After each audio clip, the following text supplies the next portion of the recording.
Most people have a chance to see exciting events in their lives. I am the chief manager of an insurance office.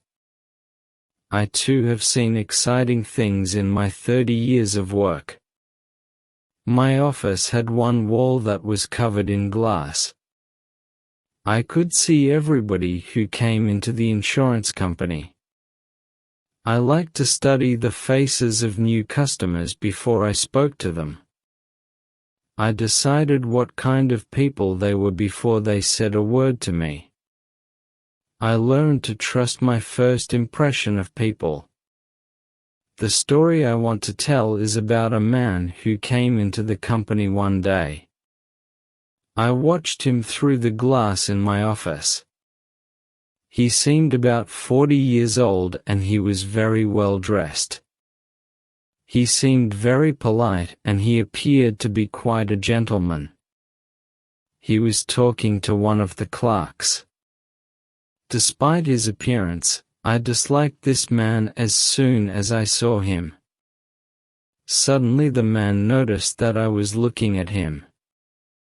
He smiled at me through the glass. Then he took some papers from the clerk and left. A few minutes later I called the clerk into my office. "Who was that man?" I asked him. "That was Mr. Julius Slinkton, sir." The clerk told me. "He's from the Middle Temple." "What did he want?" I inquired. "He wanted one of our insurance forms." The clerk replied. "He said that a friend of yours recommended this company." "He knew my name then, did he?" "Oh yes, Mr. Sampson." The clerk confirmed. "He knew your name." About 2 weeks later I went to have dinner with a friend of mine. One of the other guests was Mr. Julius Slinkton. He was standing near the fire. He noticed me, and he asked our host to introduce him to me. Our host quickly brought him over. The three of us began to talk. "I thought you knew Mr. Sampson already," our host said. "No," Mr. Slinkton told him. "I followed your advice. I went into the insurance office, but I didn't speak to Mr. Sampson. I didn't want to disturb him." "Did you come to the office to take out an insurance policy?" I asked Mr. Slinkton politely. "Was it a life insurance policy?" "It's not a policy for me," Mr. Slinkton said. "It's for a friend of mine. He asked me to get the information for him. I don't know whether he will take out the policy. People often change their minds. Don't you think, Mr. Sampson?" "Yes," I replied. We began to talk about other things. "Your profession has suffered a great loss," Mr. Slinkton said suddenly. I did not know what he was talking about. "A loss?" I asked in surprise. "What kind of loss, sir?" "A financial one?" Mr. Slinkton laughed. "I don't mean a financial loss," he explained. I was referring to Mr. Melton. Now I understood what he was talking about. "Ah, yes. Mr. Melton," I agreed. "That was indeed a sad loss. He was the most brilliant man I have ever known in the insurance profession." "But did you know Mr. Melton?" I asked. "I knew his reputation. Mr. Slinkton told me. What a sad story it is. A young man like that suddenly gives up his business and retires from the world. I have said that I disliked Mr. Slinkton when I first saw him in the insurance office. I still disliked him. I did not think he was really sad about Mr. Melton at all. I decided to ask Mr. Slinkton some questions. I wanted to find out more about this man. Have you heard why Mr. Melton left his business? I asked. I have only heard stories about it. He said. Apparently Mr. Melton was unhappy in love. That's not the truth, I told him. The truth is that the lady died. She died, did she? Mr. Slinkton repeated.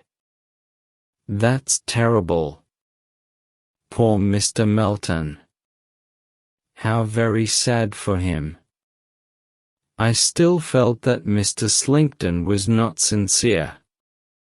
There was something false about his expression of sadness. Then he said to me, "You are surprised that Mr. Melton's story affects me so strongly. I can see that, Mr. Sampson. That I too have suffered a terrible loss recently. I have 2 nieces, you see.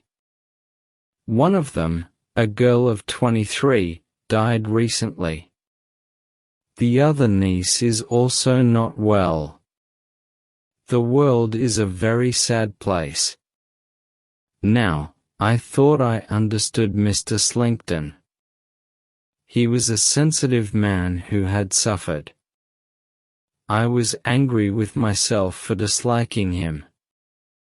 I watched him for the rest of the evening. And he seemed to be a good man. He talked politely to everybody, and everybody seemed to like him. I decided that my first impression of Mr. Slinkton was wrong. I spoke to our host about Mr. Slinkton. He told me that he had not known him for very long. He told me that Mr. Slinkton had taken his 2 nieces to Italy for their health. It was there that one of them had died. He had returned to England afterwards with his other niece. Now, I felt that I understood Mr. Slinkton. I was deeply ashamed of my previous distrust of him. 2 days later, I was sitting in my office as usual. I saw Mr. Slinkton come into the outer office. As soon as I saw him, I disliked him again. Mr. Slinkton waved cheerfully at me and came into my office. "I have come back because I want to find out what my friend has done with the insurance forms. I want to know whether he has sent them back to the company. His family are worried about him, you see. They want him to buy a good insurance policy. Perhaps I can help," I said.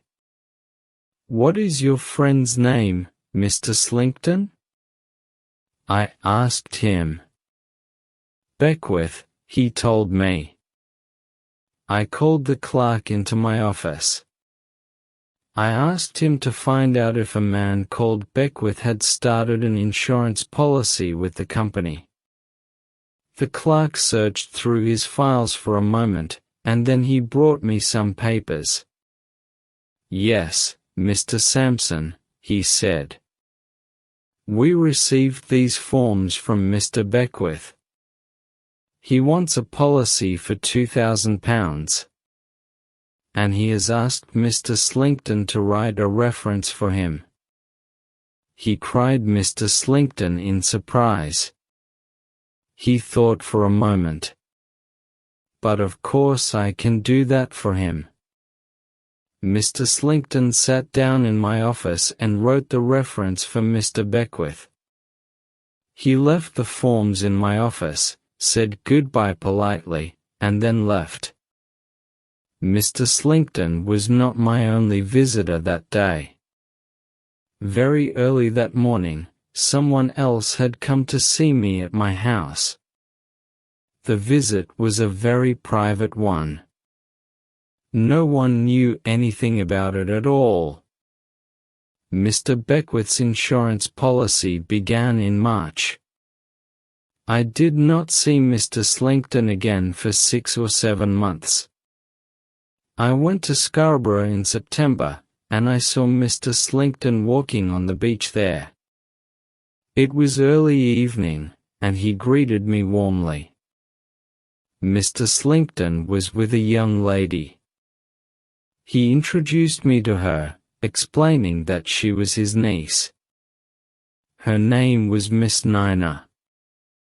I looked at her carefully. I was sorry to see that Miss Nina did not look very well at all. As we walked along the sand, Mr. Slinkton pointed to some tracks in the sand. He laughed. "Ha ha ha, your shadow has been here again." He joked to Miss Nina. "Shadow? What shadow?" I asked. "My uncle is joking, Mr. Sampson," she explained. "There is an elderly gentleman here in Scarborough. He travels around in a hand carriage. I see him so often that my uncle calls him my shadow." As she was speaking, we saw the old man's hand carriage come into sight. There was a frail old man inside. As the carriage was passing us, he waved his arm at me. He called to me by name. I went to see what he wanted. I was away from Mr. Slinkton and Miss Nina for about 5 minutes. My niece is very curious, Mr. Slinkton told me when I rejoined them. She wants to know who her shadow is. His name's Major Banks, I told him. He's a very rich man, but a very sick one.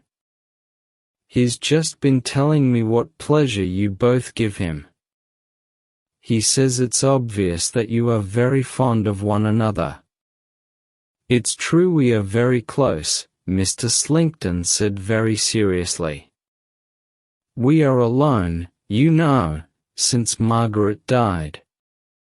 Miss Nina looked sad at her uncle's words. The memory of her sister was clearly still very painful to her. Suddenly, she sat down near a rock on the beach. She was pale.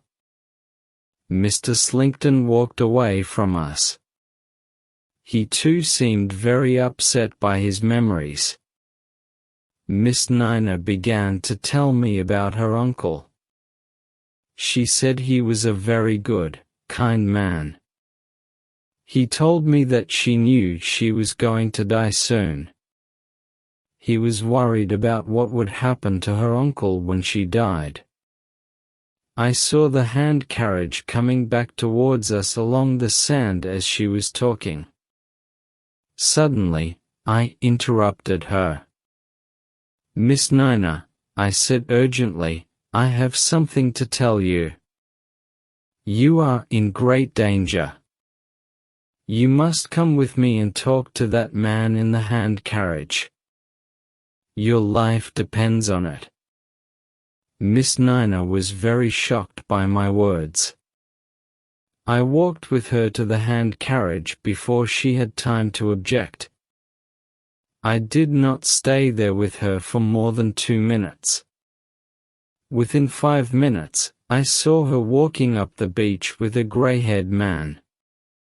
He had a slight limp. I knew that she was safe with that man. I went back to the rock and sat down. Mr. Slinkton came back soon afterwards. He was surprised that his niece had gone. We talked for a few minutes. He told me that Miss Nina was very ill and he looked sad while he told me. I replied politely to everything he said, but I was holding a weapon in my pocket as we walked along together. Mr. Sampson, may I ask you something? He suddenly inquired. What is the news of that poor man, Melton? Is he dead yet? No, I told him. He's not dead yet. And he won't live long, I'm afraid. What a sad place the world is, Mr. Slinkton sighed quietly. It was November before I saw Mr. Slinkton again, this time in London. I had a very important appointment at Middle Temple. I arrived at the temple and went up some stairs. There were 2 doors at the top of the stairs. The name Beckwith was painted on one door. The name Slinkton was painted on the other. I went in the door marked Beckwith. The room was dirty and there were empty bottles everywhere. A young man got up when I entered. He walked very unsteadily and he seemed drunk. Slinkton's not in yet, he said loudly. I'll call him. He went into the corridor and began to shout loudly. Hey, Julius, come in here and have a drink, he called. Mr. Slinkton came into the room. He was very surprised to see me. Julius, this is Mr. Sampson. Beckwith introduced us. Boil the brandy, Julius, he said. He gave Mr. Slinkton a filthy saucepan. Come on. Boil the brandy the way you usually do. Mr. Slinkton was embarrassed at my presence in the room, I could see. How is your niece, Mr. Slinkton? I asked him quietly. I am sorry to say my niece has left me, he replied. She went away without a word of explanation. Beckwith held out the saucepan once more. Boil the brandy, Julius, he repeated. Give me what do you always give me for breakfast, lunch, and dinner? Boil the brandy, I tell you. Now Mr. Slinkton looked even more embarrassed. This was not a pleasant situation for him. He thought for a moment, and then he spoke to me. You're a man of the world, Mr. Sampson, he began. I'll tell you the truth. No, Mr. Slinkton, I said firmly. You'll never tell the truth. I know all about you. You want to save your insurance company some money, you said calmly. You will try to argue that I was responsible for Beckwith's condition and for his eventual death. But you won't be able to prove that, you know. You won't be able to prove anything. Beckwith suddenly picked up his brandy glass and threw it at Mr. Slinkton. The glass cut his forehead and blood began to flow down his face. Mr. Slinkton took out his handkerchief and dried his face. As he was doing this, another man came into the room, a man with grey hair who walked with a slight limp. Mr. Slinkton looked at this man in surprise. Look very carefully at me, Beckwith cried out. "You're a rogue, Slinkton, and I've caught you. I took these rooms on purpose just to catch you. I pretended to be a drunkard in order to catch you, and I've done it. You'll never escape now. You see, the last time you went to see Mr. Sampson, I had already been to see him myself. I went to his house very early that morning. We know everything. We know what you were planning. You thought you could kill me for the £2,000 of the insurance policy, didn't you? You wanted to kill me with brandy, didn't you? But you wanted me to die quickly. That's why you also gave me small amounts of poison." Mr. Slinkton was surprised by Beckwith's behavior. The young man did not seem at all drunk now. At first Mr. Slinkton did not know how to react. Then he found his courage. He was very pale, but he looked coldly at Beckwith. He did not say a word. "I took these rooms on purpose," Beckwith went on. "I knew what kind of man you are, you see. You're the man who's already killed one innocent girl for her money. And now you're slowly killing another one." Slinkton laughed. "Think how stupid you really are," Beckwith continued. "You thought I was drinking brandy all day. But I threw most of it away. You never knew that I came into your room at night when you were asleep. I took all your papers, Slinkton. I read your journal too. It's got all the information about the poisons that you use. It explains everything.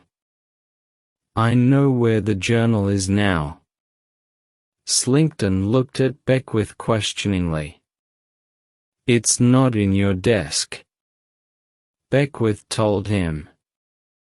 "Then you're a thief," Slinkton told him calmly.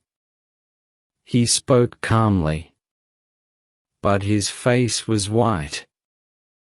"I'm your niece's shadow," Beckwith said quietly. Suddenly, Slinkton lost his calm and his courage. He looked frightened now. Still, he said nothing. "I've watched you all the time," Beckwith said. "I knew that you were poisoning Miss Nina. I went to Mr. Sampson and told him everything. That man standing at the door is Mr. Sampson's servant. The three of us have saved your niece's life." Beckwith paused for a moment to look at Slinkton. Then he went on. "You don't even know my real name," he said very quietly. "You asked Mr. Sampson several times if he had any news about Melton. I can give you news about him. I am Melton," he announced triumphantly. "I loved your niece, Margaret. I could not save her. But I promised to pursue you to the end.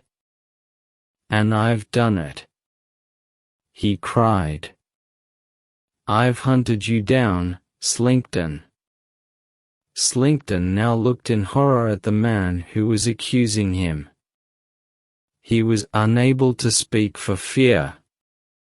"You never knew my real name," Melton told him. "You are seeing me under my real name now for the first time. You will see me again when you answer the charge of murder in court. And I hope you see me in your imagination when they put the rope around your neck and the crowd cries out for your death." Slinkton turned quickly away from us for a second and put his hand to his mouth. The room suddenly filled with the smell of some chemical. Slinkton gasped, ran a few steps, and fell to the floor. He was dead.